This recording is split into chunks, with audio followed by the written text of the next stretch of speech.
Hey everyone, I also wanted to introduce myself. So I am Adam Dunstan. I am your professor for culture and ecology, and it would be a very reasonable question to ask, what are your qualifications to be teaching this subject? And I think that's a good question to ask, so I will be seeking to answer that question now.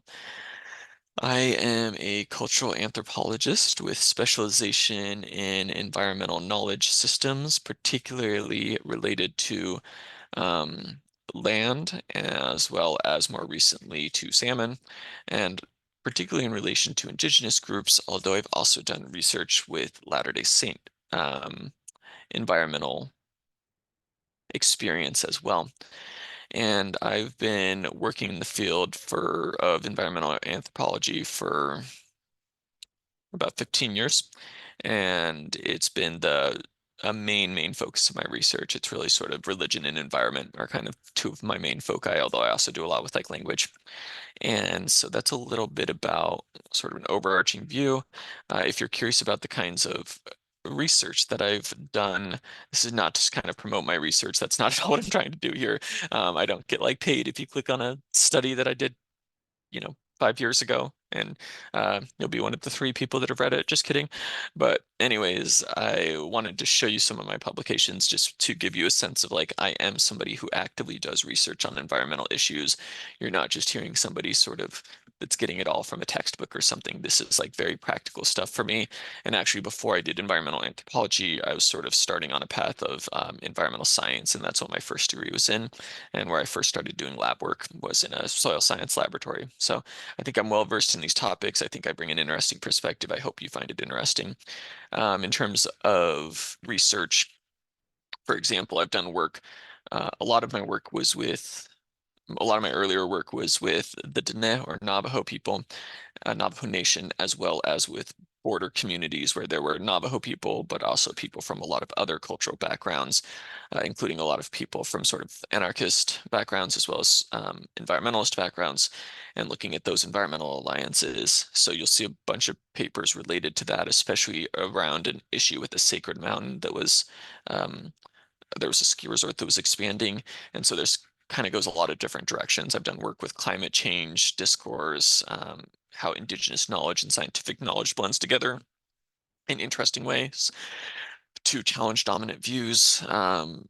More generally, kind of explaining some of the cultural opposition to ski resort expansion. I was employed, or I worked for a time would be a better way of putting it, as a research intern for the Dene Policy Institute, which is a group out of the Navajo Nation that does policy recommendations. It's a think tank that's rooted in traditional Dene thinking. And then I've also done other kinds of applied environmental anthropology work, such as working with, very briefly, with the Haudenosaunee Environmental Task Force up in New York State, just looking into an issue and making some recommendations on an issue related to hazardous waste site expansion. I've also done research on to inform sort of tourism efforts around a sacred forest up in New York for Latter-day Saints. And then finally, that has like historic value.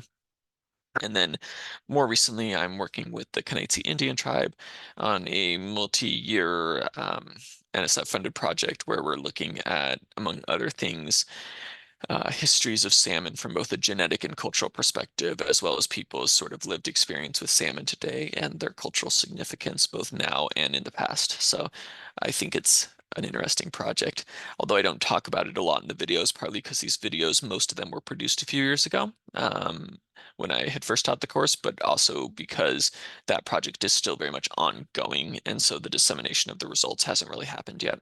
So anyways, if you want to read my dissertation that I wrote while I was sleep deprived and with our staying up late with my 6-month-old baby. And so we'll see if it makes any sense when you actually read it. Anyways, there's my dissertation. There's some research, blah, blah, blah, blah, blah, blah, blah.